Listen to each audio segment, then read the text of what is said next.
I believe like with my sport, because of the amount of people that are involved in it, you know, you're not just fighting the other guy that was trained by the other coach over there on the other side of the ring. You know, you're also fighting the referee. You're also fighting the judges. You're also fighting the fans around, you know, the friends, the family, the ones that are booing at you. You suck, and trying to get in your head while you're like 9 years old.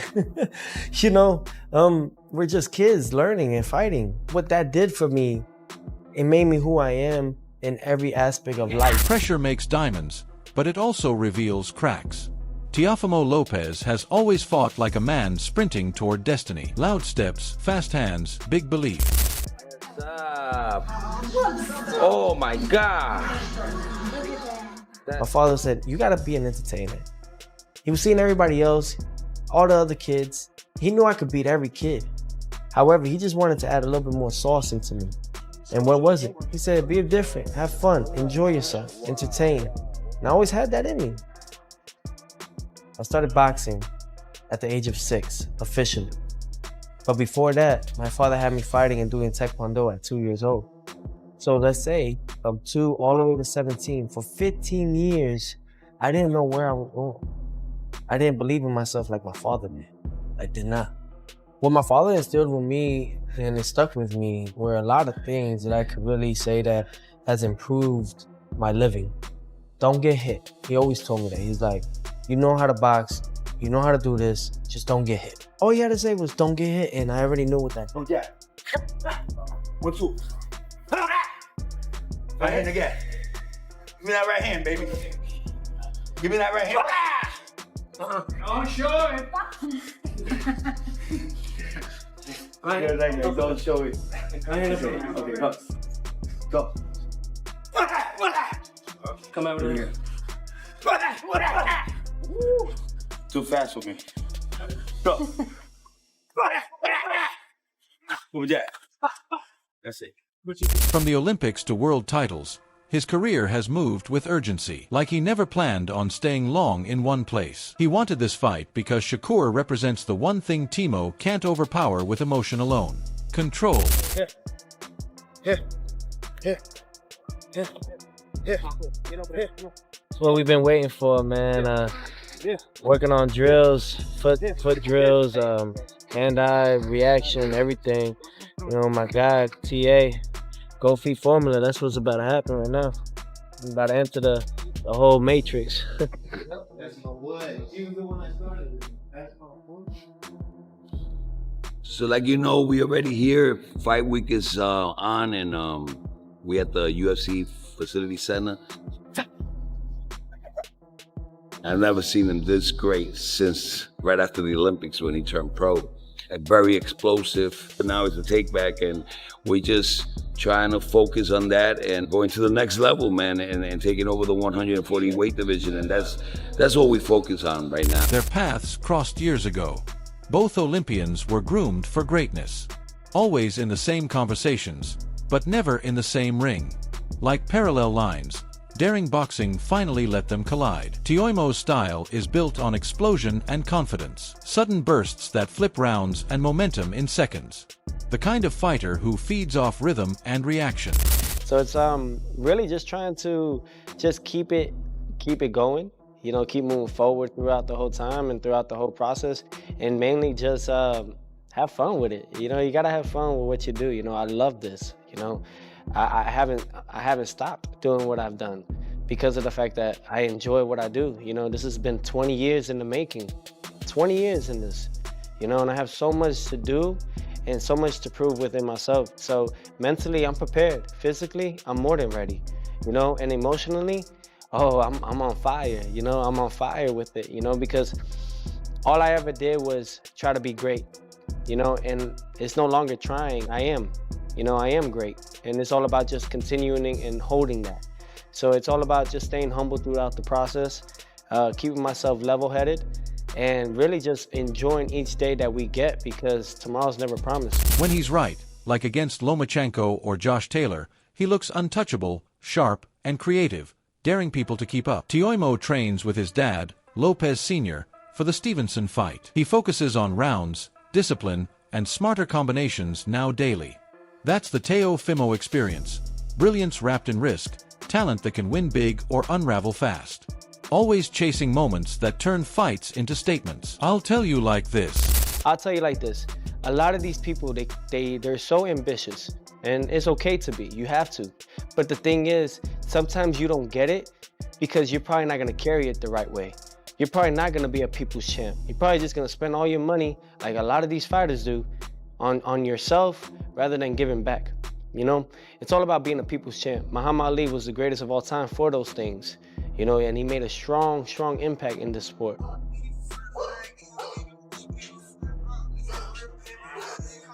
That's two. Mastery isn't loud. It's consistent. Shakur Stevenson has been moving toward this fight like it was always inevitable. Step by step, never rushing, never drifting. An Olympian, too, but wired differently. Shakur learned early that the ring rewards those who think faster than they move. This matchup has been brewing for years because Shakur doesn't chase names. He attracts them, and Teofimo has always been the loudest challenge in the room. Like how he stay long and keep that angle. Yeah, he keep the angle. Keep his head on the position, fucking man, line. just in case. Especially with somebody fast like him with timing. You can't be out of position. You got, Yeah. He strong as hell. He picked me up in there. It was fun though. Just to be in the ring with him, share the ring with him, test his IQ out a little bit, see some of the moves he doing, and I'm gonna go take it with me when I go fight. So I appreciate Dre. you gonna run it back again? Oh yeah, for sure. For sure. Shakur's style is about subtraction, taking away space, options, confidence until opponents start swinging at air and doubting their own timing. He doesn't fight for moments. He fights for minutes, stacking rounds with clean work, sharp counters, and footwork that feels unfair when you're chasing it.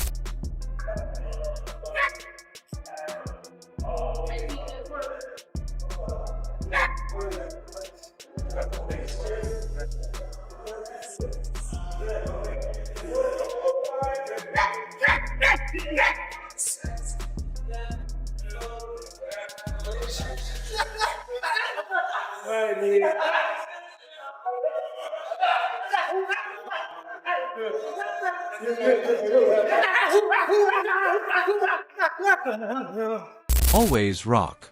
Along the way, Shakur has built elite connections, picking up wisdom and guidance from minds like Andre Ward, Roy Jones Jr., Floyd Mayweather, and Terence Crawford.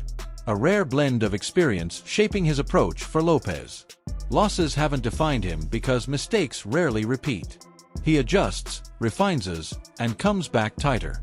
Shakur wants this fight because Timo is chaos, and Shakur has built his entire identity on proving that chaos, no matter how gifted, can be solved. It's looking bad today. That's how it's looking. Cool gonna break some. And if he don't break some shit, he gonna beat the fuck out of him. Over this. Oh. Nice. Oh. Oh. What in reverse? We don't care who it is. We have no friends. Shakur, if his cousin get in the ring, he gonna get this smoke. If his brother get in the ring, he gonna get this smoke.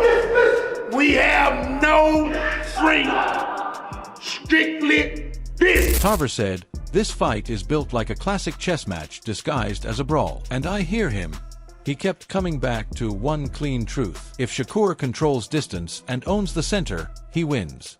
If Teofimo forces spurts and closes, he changes the night. Carver pointed out the small things we forget when we trade punchlines: conditioning, mental focus, and the household stuff that keeps a fighter sharp. If you see Shakur controlling the distance, giving him angles, keeping that fight sort of in the middle, you gotta favor Shakur. But if he's on the back foot, if he's on the ropes, I mean, that's going to give Teofimo a lot of opportunity. And I can't stress how much that matters when rounds 9-1-1 feel like lifelines. He called Teofimo a combination puncher, someone who throws both hands in succession and can turn a clean sequence into an ugly problem. Which is why Tarver warned that Teo must press in spurts, not explode blindly, or else Shakur will pot him into a long, miserable night. What makes Teofimo, I believe, dangerous in this fight, he throws both hands in succession. He's a combination type puncher, and that always serves well if you got a real slick defensive fighter in there. Tarver even leaned on history. When Teo showed up for Lomachenko or Josh Taylor, he became another man. So Tarver said the only version of Teo that beats Shakur is that ultra self-focused, violent with intent, moving feet to get inside. But he also reminded us Shakur has the tools to be a cooler chess player. Like I said, could be, leaning toward becoming the face of boxing, because with Shakur being undefeated, having a big name like Teofimo Lopez on his record, he's going to have to then... Timing counters, and now the frame to carry weight at 140. When Shakur fights like he did versus Zapata, he becomes someone who makes boys look ordinary. Bottom line for Tarver: favor the boxer if the plan holds. Fear the fighter if Teo buys the night. And respect that this is a defining crossroads for both men. Put him in there with all these big names and see, can he beat one or two more guys and become the real fighter, the king around that 140, 147 division. It's a lot of action there, Mark. And right after Tarver framed this whole thing as Teopo needing to be his most dangerous self just to crack Shakur's code, Wade Plemons zooms the camera out and reminds us why this fight even matters in the first place. Because he straight up said, this is best versus best in their prime. And boxing almost never gets that without 10 years of excuses first. Wade kept hammering that this isn't about belts collecting dust. It's about timing. And I'm with him. These two have known each other since the amateurs circled each other forever, and now there's nowhere left to hide behind later.